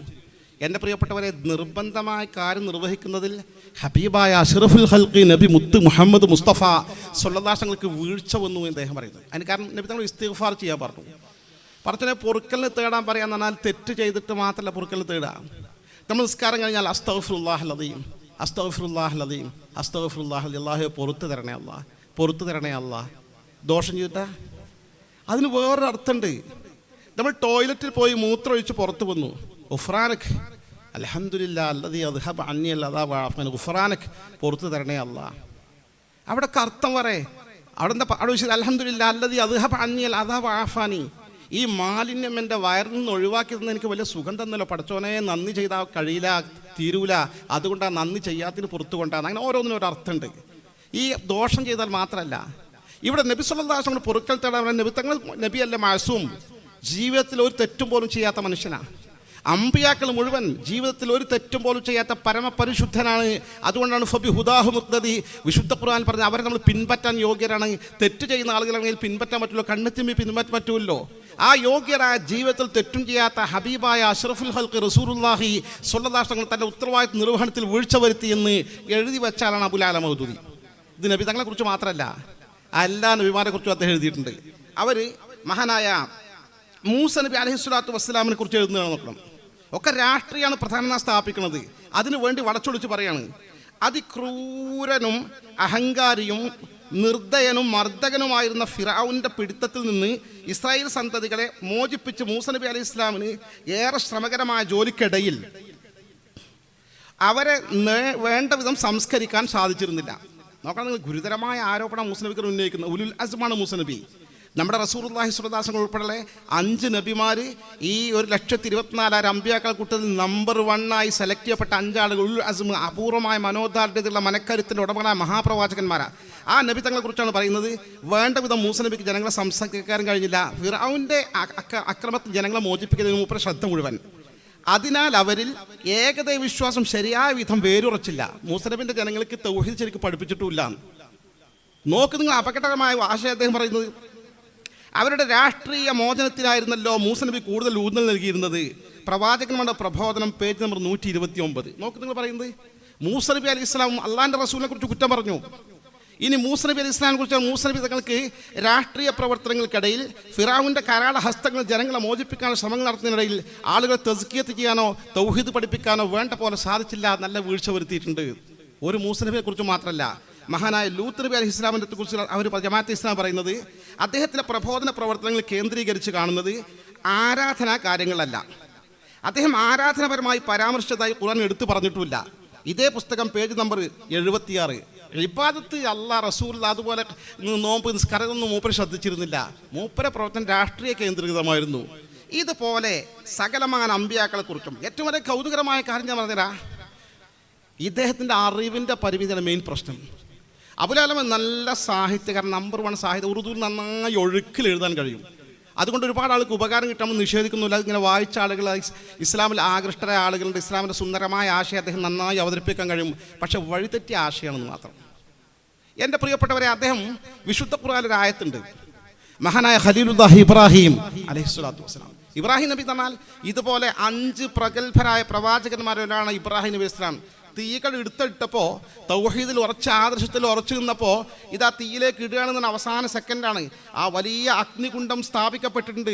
ജ്വലിച്ച് കത്തുന്ന തീയിലേക്ക് വിറക് നിറയെ കത്തുകയാണ്. ഇടാൻ പോകുന്ന സമയത്ത് ഈ ജിബ്രീൽ അലൈഹിസ്സലാത്തു വസ്സലാം എന്ന് ചോദിച്ചിട്ട്, വല്ല അംഹൽ മിൻ ഹാജ, എന്തെങ്കിലും സഹായമാണോ? ജിബ്രീൽ മഹാ കഴിവാണ്, ഒരു സെക്കൻഡോട് വരെ തകർക്കാൻ സാധിക്കും. ജിബ്രീൽ അലൈഹി മഹാനായ മൂസ നബി അലൈഹി പറഞ്ഞത്, അമ്മ ഇലൈക ഫല, നിങ്ങളെ സഹായം എനിക്ക് ആവശ്യമില്ല. തവക്കുലിൻ്റെ പാരമ്യത അള്ളാഹു മതി എനിക്കുന്നുള്ള ആ ചിന്തയാണ്. നിങ്ങൾ സൃഷ്ടിൻ്റെ സഹായം എനിക്ക് ആവശ്യമില്ല. അപ്പോൾ ഫസൽ റബ്ബക, റബ്ബിനോട് ചോദിച്ചില്ല. മൂപ്പർക്ക് അറിയാം എന്നോട് ചോദിക്കുള്ള സഹായം. നിങ്ങൾ എന്നാൽ റബ്ബിനോട് ചോദിച്ചില്ല. ഈ ഘട്ടത്തിൽ നിന്ന് മരിക്കാൻ പോകില്ല, കരിയാൻ പോകല്ലായിരുന്നു. അള്ളാഹിൻ്റെ മഹാനായ ഇബ്രാഹിം നബി ഇസ്ലാം പറഞ്ഞത് ഇൽമുഹു ബിഹാലി യഖ്ഫീനി മിൻ സുആലി, എൻ്റെ റബ്ബിനോട് ചോദിക്കുന്നതിന് പകരം എൻ്റെ അവസ്ഥ എൻ്റെ റബ്ബിന് അറിയാമല്ലോ, അത് മതി എനിക്ക് റബ്ബിനോട് ചോദിക്കേണ്ട ആവശ്യമില്ല. ഞാൻ അത്രമാത്രം ചോദിക്കാതെ പോലും എൻ്റെ കാര്യം ഏറ്റെടുക്കുന്ന വിശ്വാസത്തിലുള്ള ആ ഉയർന്ന പദവിയിലത്തെ പ്രഗത്ഭനാണ് ഖലീലുല്ലാഹി ഇബ്രാഹിം അലൈഹിസ്സലാത്തു വസ്സലാം. ആ തൗഹീദിൻ്റെ ഉറച്ച ശബ്ദം, ലോകത്ത് തൗഹീദ് പഠിപ്പിച്ച പ്രമുഖനായ ആ മഹാനായ പ്രവാചകൻ, ആ പ്രവാചകനെ കുറിച്ച് എന്താണ് ഇവർ പറയുന്നതെന്നോ ഇദ്ദേഹം ജമാഅത്തെ ഇസ്ലാമിയുടെ സ്ഥാപകൻ എഴുതുന്നത്, അദ്ദേഹം കുറേ കാലം ഷിർക്കിൽ അകപ്പെട്ടിരുന്നു, പതുക്കെ പതുക്കെയാണ് തൗഹീദിലേക്ക് എത്തിയത്. അതിന് തെളിവ് ഖുർആനിലെ ആയത്താണ് പറയുന്നത്. ഞാൻ ആയത്ത് ഓതി കേൾപ്പിക്കാം. അല്ല എഴുതിയത്, ഫലമ്മാ ജന്ന അലൈഹിൽ ലൈലു റആ കൗകബൻ ഖാല ഹാദാ റബ്ബി ഫലമ്മാ അഫല ഖാല ലാ ഉഹിബ്ബുൽ ആഫിലീൻ ഫലമ്മാ റഅൽ ഖമറ ബാസിഗൻ ഖാല ഹാദാ റബ്ബി ഫലമ്മാ അഫല ഖാല ഇല്ലം യഹ്ദിനി റബ്ബി ലഅകൂനന്ന മിനൽ ഖൗമിൽ ളാല്ലീൻ. ഇബ്രാഹിം നബി അലൈഹി സ്വലാമിന്റെ ജനത മൊത്തം മുശ്രിക്കുകളായിരുന്നു, ബഹുവിശ്വാസികളായിരുന്നു. അദ്ദേഹം തന്ത്രപരമായി ശാസ്ത്രീയമായി ഒരു തൗഹീദിലേക്ക് ഏകദൈവ വിശ്വാസത്തിലേക്ക് കൊണ്ടുവരാൻ പല ടെക്നിക്കുകൾ ഉപയോഗിച്ചിട്ടുണ്ട്. അതിലൊന്നാണ് അദ്ദേഹം പറയുന്നത്, ഖുർആൻ പറയുന്നത്, ഫലമ്മാ ജന്ന അലൈഹിൽ ലൈലു റആ കൗകബൻ, രാത്രിയായപ്പോൾ നക്ഷത്രങ്ങൾ തെളിഞ്ഞു വന്നു ആകാശത്ത്. ഖാല ഹാദാ റബ്ബി, ആളുകൾ ചോദിച്ചത് ഇതാണ് എൻ്റെ റബ്ബ് കേട്ടോ, നല്ല തിളങ്ങുന്ന നക്ഷത്രം, അതാണ് എൻ്റെ റബ്ബ് എന്ന് പറഞ്ഞു. കാലത്തായപ്പോഴേക്ക് നക്ഷത്രം അസ്തമിച്ചു. ഫലമ്മ അഫല, നക്ഷത്രം അസ്തമിച്ചപ്പോൾ അദ്ദേഹം പറഞ്ഞു, ഖാല ലാ ഉഹിബ്ബുൽ ആഫിലീൻ, അസ്തമിച്ചു പോകുന്ന കാണാതെ പോകുന്ന ആളുകളെ ഞാൻ ദയവായിട്ട് ഇഷ്ടപ്പെടുന്നില്ല. ആളുകൾ ചിന്ത കൊണ്ടുവരികയാണ്. പിന്നീട് ഖുർആൻ പറയുന്നു, ഫലമ്മ റഅൽ ഖമർ ബാസിഗൻ ഖാല ഹാദാ റബ്ബി, പിറ്റേ രാത്രി ചന്ദ്രൻ പൂർണ്ണ തെളിമയോടുകൂടി പ്രത്യക്ഷപ്പെട്ടപ്പോൾ അദ്ദേഹം പറഞ്ഞു, അല്ല ഇന്നലെ നക്ഷത്രം അബദ്ധമാണ്, ഇതാണ് എൻ്റെ റബ്ബ് എന്ന് പറഞ്ഞു. ഫലമ്മാ റഅൽ ഖമർ ഫലമ്മാ അഫല ഖാല ഇല്ലം യഹ്ദിനി റബ്ബി, ആ ചന്ദ്രനും അസ്തമിച്ചപ്പോൾ അദ്ദേഹം പറഞ്ഞു, എൻ്റെ റബ്ബ് എനിക്ക് വഴി കാണിച്ചു തന്നിട്ടില്ലെങ്കിൽ ലഅകൂനന്ന മിനൽ ഖൗമിൽ ളാല്ലീൻ, ഞാൻ വഴി തെറ്റിയ ജനങ്ങൾ ആ കൂട്ടത്തിൽ പെട്ടവും. ഇതൊന്നും റബ്ബല്ല, ഇതൊക്കെ അസ്തമിച്ചു പോകണം, ഇതൊന്നും റബ്ബാകാൻ പറ്റില്ല, ദൈവമാകാൻ പറ്റില്ല, ഇലാഹാൻ പറ്റില്ല, അള്ളാഹു ആകാൻ പറ്റില്ല. പിന്നീട് വീണ്ടും തീർന്നില്ല. ഫലമ്മാ റഅ അശ്ശംസ വാസിഗതൻ ഖാല ഹാദാ റബ്ബി ഹാദാ അക്ബർ, പിന്നീട് സൂര്യൻ ജ്വലിച്ചുയർന്നു വന്നപ്പോൾ അദ്ദേഹം ഒരു കാലത്ത് പറഞ്ഞു, ഹാദാ റബ്ബി, ഇതാൻ്റെ റബ്ബ്, ഹാദാ അക്ബർ, വലിയ പടച്ചവനാണ്, ഭയങ്കര സൂര്യനല്ലേ. ഫലമ്മ അഫലത്ത്, അതും അസ്തമിച്ചു പോയപ്പോൾ ഖാല യാ ഖൗമി ഇന്നി ബരീഉം മിമ്മാ തുശ്രികൂൻ, എൻ്റെ ജനങ്ങളെ, ഇങ്ങനെ അപ്രത്യക്ഷമാകുന്ന, നിരന്തരം നമ്മൾ നിരീക്ഷിക്കാൻ കഴിയാത്ത ഇത്തരം ദൈവങ്ങൾ അംഗീകരിക്കുന്ന നിങ്ങളുടെ ശിർക്കിൽ ഞാൻ മുക്തനാണ്, ഈ ശിർക്ക് ഞാൻ അംഗീകരിക്കുന്നില്ല. ഏകദൈവവിശ്വാസം അപ്പുറത്തുണ്ട്. ഇതെല്ലാം സൃഷ്ടിച്ച രാജാതിരാജനായ സർവശക്തനായ റബ്ബ് സുബ്ഹാനഹു വ തആല, അവനെ നിങ്ങൾ അംഗീകരിക്കണം. ലാ ഇലാഹ ഇല്ലല്ലാഹ്, അള്ളാഹു മാത്രമാണ് ഇലാഹ്. അതാണ് തൗഹീദ് പഠിപ്പിച്ച ഇബ്രാഹിം നബി അലൈഹിസ്സലാത്തു വസ്സലാം. ആദ്യം നക്ഷത്രത്തിന് റബ്ബാന്ന് പറഞ്ഞില്ലേ, പിന്നെ ചന്ദ്രൻ റബ്ബാണെന്ന് പറഞ്ഞില്ലേ, പിന്നെ സൂര്യൻ റബ്ബാണെന്ന് പറഞ്ഞില്ലേ. ഇവരെ ബുദ്ധിപരമായി തൗഹീദിലേക്ക് കൊണ്ടുവരാൻ അദ്ദേഹം ആവിഷ്കരിച്ച ഒരു ആശയമാണ്. ഖുർആന്റെ തഫ്സീറുകളൊക്കെ അത് പറഞ്ഞിട്ടുണ്ട്. എന്നാൽ അബുൽ അല മൗദൂദി പറയുന്നത് കേൾക്കണോ? അയാൾ പറയുന്നു, ഇന്ന ഹാദിഹിൽ മനാസില ഷിർക്കിയ, ഇങ്ങനെ ഷിർക്കിൽ ചെന്നുപെടുന്ന ഘട്ടങ്ങൾ. ഇപ്പൊ ചന്ദ്രനാണ് ആദ്യം, നക്ഷത്രമാണ് ദൈവം എന്ന് പറഞ്ഞൊരു ഘട്ടം ഇബ്രാഹിം നബിക്കുണ്ട്. പിന്നെ ചന്ദ്രനാണ് ദൈവം എന്ന് പറഞ്ഞ ഘട്ടമുണ്ട്. പിന്നെ സൂര്യനാണ് ഘട്ടമുണ്ട്, ദൈവം എന്ന് പറഞ്ഞ ഘട്ടമുണ്ട്. ഇത്തരം ഘട്ടങ്ങൾ, ഷിർക്കിൻ്റെ ഘട്ടങ്ങൾ, ലാ ബുദ്ദ മിൻ ഹാലി ത്വാലിബിൽ ഹഖി, ഒരു സത്യം അന്വേഷിക്കുന്ന സത്യാന്വേഷകൻ അത് കൂടാതെ കഴിയില്ല. അങ്ങനെയൊക്കെ തെറ്റിൽ പെട്ടുപോകും, ഷിർക്കപ്പെട്ടു പോകും. ഖബല വസൂല തൗഹീദ്, തൗഹീദിലേക്ക് എത്തുന്നതിന് മുമ്പ് അങ്ങനെ ഷിർക്കൊക്കെ വരും. ലാ ഇബ്രത്തൽ, അത് പരിഗണിക്കേണ്ട. വൽ ഇബ്രത്തുൽ ഖവാത്തിം, ആഖിബത്ത് നന്നായില്ലേ നോക്കിയാൽ മതി. അവസാനം മൂപ്പർ തൗഹീദിക്ക് വന്നിട്ടുണ്ടല്ലോ, ഇത് നോക്കിയാൽ മതി. എത്ര അപകടകരമായ ആശയമാണ് അദ്ദേഹം വെച്ച് പുലർത്തുന്നത്. ഇത്തരത്തിൽ അപകടകരമായ ഒരുപാട് അബദ്ധങ്ങൾ, അടിസ്ഥാനപരമായ തന്നെ അബദ്ധങ്ങൾ അദ്ദേഹത്തിൻ്റെ ആശയത്തിലുണ്ട്. പക്ഷെ ജമാഅത്തെ ഇസ്ലാം ഒരു കേഡർ പാർട്ടി എന്നുള്ള എല്ലാം തുറന്നു പറയില്ലെന്ന് മാത്രം. അതിലകപ്പെട്ടു പോയാൽ നമ്മുടെ കുട്ടികൾ വഴിതെറ്റിപ്പോവും, ഈമാൻ നഷ്ടപ്പെട്ടു പോകാൻ സാധ്യതയുണ്ട്. അള്ളാഹു കാത്തുരക്ഷിക്കുമാറാകട്ടെ. എൻ്റെ പ്രിയപ്പെട്ടവരെ, ഇതൊക്കെ ഇങ്ങനെ അബദ്ധങ്ങൾ വരാൻ ഒന്ന് ഹിദായത്തിൻ്റെ കുറവ്, മറ്റൊരു പ്രധാന കാരണം വെച്ചാൽ അബുൽ അല മൗദൂദിൻ്റെ പ്രശ്നം എന്താ വെച്ചാൽ മതപരമായി കൂടുതൽ പഠിച്ചിട്ടില്ല. മതപരമായി പഠിക്കാൻ അദ്ദേഹത്തിന് അവസരം കിട്ടിയ 17ാമത്തെ വയസ്സിൽ അദ്ദേഹം പഠനം നിർത്തിയിട്ട് അദ്ദേഹത്തിൻ്റെ ചരിത്രത്തിൽ പറയുന്നുണ്ട്. വാപ്പാക്ക് സുഖമില്ലാതെ കുറച്ച് വർഷങ്ങളോളം കിടപ്പായപ്പോൾ വാപ്പാനെ പരിചരിക്കേണ്ടി വന്നു. പിന്നെ ജോലി ഒരു പത്രത്തിൽ എഡിറ്ററായി ചേർന്നു. കാരണം പത്രത്തിൽ എഡിറ്ററാൻ പറ്റും, നല്ല ഭാഷ, ഉറുദുവിൽ നല്ല കഴിവാണ്. മതപരമായി കൂടുതൽ പഠിച്ചിട്ടില്ല എന്ന് മാത്രമല്ല, അറബി ഭാഷ പോലും കൃത്യമായിട്ട് അറിയില്ല. അറബി അറിയാത്ത ഒരാൾക്ക് എങ്ങനെയാണ് റബ്ബേ ഖുർആനും ഹദീസും മനസ്സിലാക്കാൻ സാധിക്കുക? ട്രാൻസ്ലേഷൻ വായിച്ചിട്ട് വേണ്ടേ? ഞാൻ അദ്ദേഹത്തെക്കുറിച്ച് പറഞ്ഞ പ്രമുഖരായ ആളുകൾ ഇതിಗೆ സത്യം പറഞ്ഞുതരാം. ഇദ്ദേഹത്തിന് അടിസ്ഥാനപരമായ പഴവിൻ്റെ അത് കാരണം. ഇദ്ദേഹത്തെക്കുറിച്ച് അറിയപ്പെട്ട പാകിസ്ഥാൻ്റെ പ്രമുഖ മതപണ്ഡിതനും ഇസ്ലാമിയ കോളേജ് മേധാവിയും അവിടുത്തെ ഷെയ്ഖുൽ ഹദീസുമായ യൂസുഫ് ബിൻ നൂരി തൻ്റെ ഉസ്താദ് അൽ മൗദൂദി എന്ന കിതാബിൽ പറയുന്നു, ലാ യുജിദുൽ ലുഗത്തുൽ അറബിയ, പാകിസ്ഥാൻ തന്നെ എഴുതുന്നത്, അദ്ദേഹത്തിന് അറബി ഭാഷ നന്നായിട്ട് അറിയില്ല. ലാ ഖിതാബത്തൻ, പ്രസംഗിക്കാൻ അറിയില്ല, വല കിതാബത്തൻ, എഴുതാനും അറിയില്ല, വല ഖിറാത്തൻ, വായിക്കാനോ അറിയില്ല. കൃത്യമായി വായിച്ച് മനസ്സിലാക്കാനോ പ്രസംഗിക്കാനോ സംസാരിക്കാനോ അറബിയിൽ അറിയാത്ത മൗലവിയാണ് നമ്മുടെ ഈ അബുൽ അല മൗദൂദി എന്ന് മാത്രമല്ല അദ്ദേഹം പറയും വക്കുല്ലുമാഹമിൻ താലിഫിഹിൽ അറബിയ, എന്നാൽ അറബിയിൽ അദ്ദേഹത്തിന് ഒരുപാട് രചനകളുണ്ട്. ഇതൊക്കെ ഫഹോ മുത്തർജമൻ ഉറുദുവിൽ ട്രാൻസ്ലേറ്റ് ചെയ്താണ്. അതൊക്കെ നിർവഹിച്ചത് ഷെയ്ഖ് മസൂദ് ആലം അൻ നദവി വ തലാമീദുഹു, മസൂദ് ആലം അൻ നദവിയും അദ്ദേഹത്തിൻ്റെ വിദ്യാർത്ഥികളുമാണ് ഇതൊക്കെ അറബിയിലേക്ക് വിവർത്തനം ചെയ്ത് കൊടുത്തത്. യൂസുഫ് ബിൻ നൂരിൻ്റെ പുസ്തകത്തിൻ്റെ പേജ് നമ്പർ 15 ഇക്കാര്യം എഴുതി വെച്ചിട്ടുണ്ട്. എന്ന് മാത്രമല്ല അബുൽ അല മൗദൂദുമായി ബന്ധപ്പെട്ട ചർച്ചയിൽ പാകിസ്ഥാൻ്റെ പ്രമുഖമായൊരു പത്രം അൽ അറബി മാഗസിനിൽ അദ്ദേഹത്തെക്കുറിച്ച് എഴുതിയത്, ഇന്ന മുസീബത്ത് മൗലാന അൽ മൗദൂദി, നമ്മുടെ മൗദൂദിക്ക് പറ്റിയ ഏറ്റവും വലിയ ആപത്ത് അതും മാരിഫത്തി ലോകത്തിൽ അറബിയ, അറബി ഭാഷ അറിയില്ല എന്നതാണ്.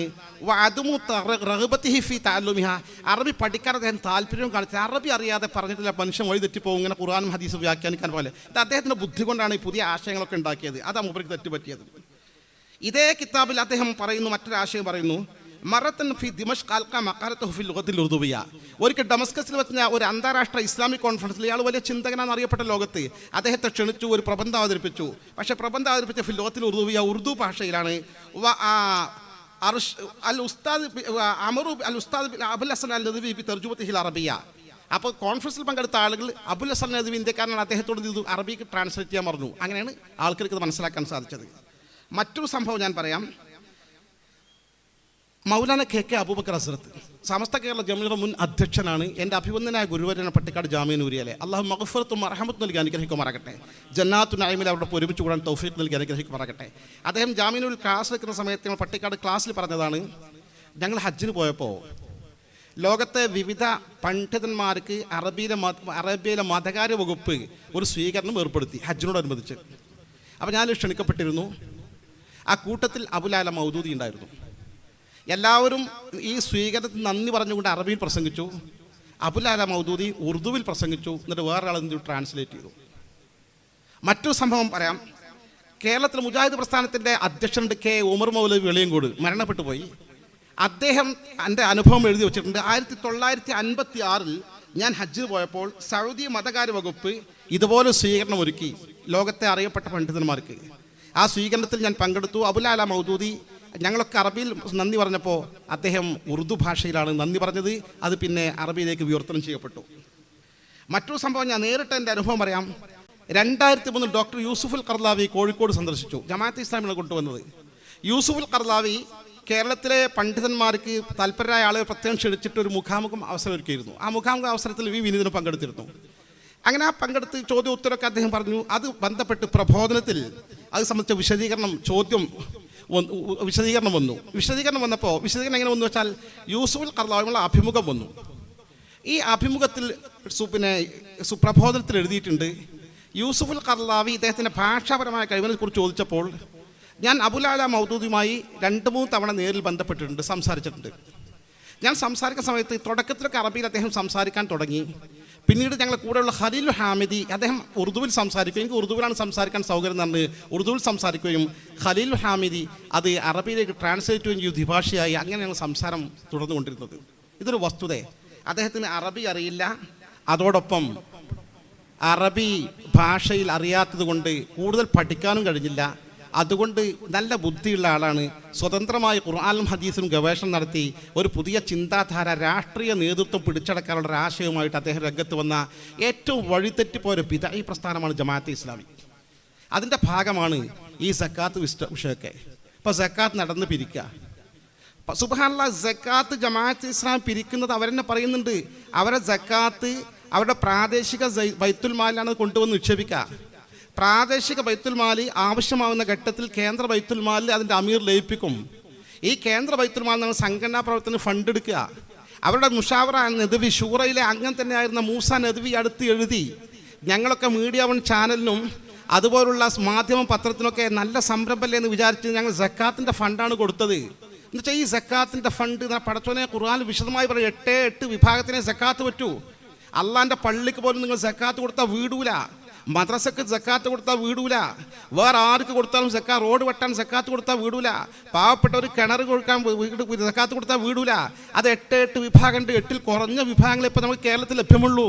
ഈ ഫക്കീർ മിസ്കിൻ ഉൾപ്പെടെയുള്ള ആൾക്കാർ, അവർക്കല്ലാതെ ആർക്ക് കൊടുത്താലും പറ്റില്ല. ഖുർആൻ പറയാം ഫരീദത്തൻ മിനല്ലാഹ്, അത് അള്ളാഹു നിശ്ചയിച്ചതാണ്, അതിലൊരു ചേഞ്ച് വരുത്താൻ നിങ്ങൾക്ക് അവകാശമില്ല എന്ന് വിശുദ്ധ ഖുർആൻ പറയുമ്പോൾ ഈ സക്കാത്ത് മുസ്ലിം സമൂഹത്തിൻ്റെ സക്കാത്ത് സംഘടിപ്പിച്ചുകൊണ്ട് സുരക്ഷിതമായി ചെലവഴിക്കുമെന്ന് പറഞ്ഞുകൊണ്ട് അവരുടെ സംഘടനാ പ്രവർത്തനങ്ങൾക്ക്, പാർട്ടി ക്യാമ്പുകൾക്ക്, ഡോക്ടർമാർ ഉൾപ്പെടെ ഉദ്യോഗസ്ഥന്മാരുടെ ഈദ് മീറ്റുകൾക്ക്, പരിപാടികൾക്ക് മൊത്തം സക്കാത്തിൻ്റെ ഫണ്ട്, പത്രത്തിൻ്റെ നടപ്പിന്, ചാനലിൻ്റെ നടത്തിപ്പിന്, ഇതിനൊക്കെ ഈ ഫണ്ട് എടുത്തുകൊണ്ട് വിനിയോഗിക്കുന്ന ക്രൂരമായ പ്രവർത്തനമാണ് നടത്തിക്കൊണ്ടിരിക്കുന്നത്. ഞാൻ ദീർഘിപ്പിക്കുന്നില്ല. എൻ്റെ പ്രിയപ്പെട്ട ഞാൻ സൂചിപ്പിച്ചത് ഇതുപോലുള്ള ബിദഈ പാർട്ടികളുടെ തനിനിറം മുസ്ലിം സമൂഹത്തെ സമസ്ത ബോധ്യപ്പെടുത്തി കൊടുത്തിട്ടുണ്ട്. ഇതിനപ്പുറം സമസ്തവും ചെയ്തിട്ടില്ല. ഇത് ചെയ്യരുത് പറഞ്ഞാൽ പറ്റില്ല. സമസ്ത രൂപീകരിച്ച അതിനാണ്. ഏതൊക്കെയാണോ കള്ളനാണയങ്ങൾ അതിൻ്റെ യഥാർത്ഥ മുഖം മുസ്ലിം സമൂഹത്തിന് തുറന്ന് കാണിച്ചു കൊടുത്ത് നമ്മളൊക്കെ സുന്നിയായത്. ഈ സുന്നത്യമായി നിലനിൽക്കണം. അടുത്ത തലമുറയും സുന്നത്യമായി വളരണം. ഈ തലമുറ മാറി മാറി മാറി യൗമുൽ ഖിയാമത്ത് വരെ കേരളത്തിൽ ഇത്രയും കാലം ഭദ്രമായി കാത്തു സൂക്ഷിച്ച സുന്നത്ത് ജമാഅത്തിനെ നമുക്ക് കാത്തു സൂക്ഷിക്കാൻ സാധിക്കണം. ദയാനിധിയായ റബ്ബ് സുബ്ഹാനഹു വ തആല നമ്മുടെ പൂർവികർ ആത്മാർത്ഥമായി പ്രവർത്തിച്ചതുകൊണ്ട് നമ്മളൊക്കെ സുന്നത്ത് ജമാഅത്തിൻ്റെ വാഹകരും പ്രചാരകരുമായി മാറി. അതുപോലെ സമസ്തയെ മാത്രമാണ് ഈ കാര്യത്തിൽ കാര്യമായി വിട്ടുവീഴ്ചയില്ലാത്ത നിലപാടുമായി മുന്നോട്ട് പോകുന്നത്. അതിൻ്റെ 100ാം വാർഷികം സമുചിതമായി ആഘോഷിക്കാൻ പോവുകയാണ്. ഇൻഷാ അല്ലാഹ് ഈ ഒരു കൊല്ലക്കാലത്തെ പ്രചാരണ പ്രവർത്തനവുമായി സമസ്തയുടെ ആദർശം, സുന്നത്ത് ജമാഅത്തിന്റെ ആദർശം കൂടുതൽ ആളുകളിലേക്ക് എത്തിക്കാനും ബിദ്അത്തുകളുടെ തനിനിറം തുറന്നു കാണിക്കാനും വ്യാജ സിദ്ധന്മാരെ സമൂഹത്തിന് ബോധ്യപ്പെടുത്തി കൊടുക്കാനും ഇസ്ലാമിൻ്റെ ഒറിജിനാലിറ്റി കൃത്യമായി മനസ്സിലാക്കി കൊടുക്കാനും നമുക്കൊക്കെ സാധിക്കട്ടെ. തൗഫീഖ് നൽകി അനുഗ്രഹിക്കുമാറാകട്ടെ. ആമീൻ. ദുആ ചെയ്തുകൊണ്ട് നിങ്ങളൊക്കെ ദുആയിൽ സ്നേഹാദരവും അപേക്ഷിച്ചുകൊണ്ട് ഞാൻ എൻ്റെ വാക്കുകൾക്ക് വിരാമം കുറിക്കുന്നു. സ്വല്ലല്ലാഹു അലാ മുഹമ്മദ് വ ആലിഹി വസഹബിഹി അജ്മഈൻ വൽഹംദുലില്ലാഹി റബ്ബിൽ ആലമീൻ. അസ്സലാമു അലൈക്കും. നൂറിന്റെ നിറവിൽ തലയെടുപ്പോടെ നിൽക്കുന്ന മഹാപ്രസ്ഥാനം സമസ്ത. സമസ്ത എന്ന പ്രസ്ഥാനത്തെ ഒളിഞ്ഞും തെളിഞ്ഞും വഹാബിസത്തിന്റെ ഓരം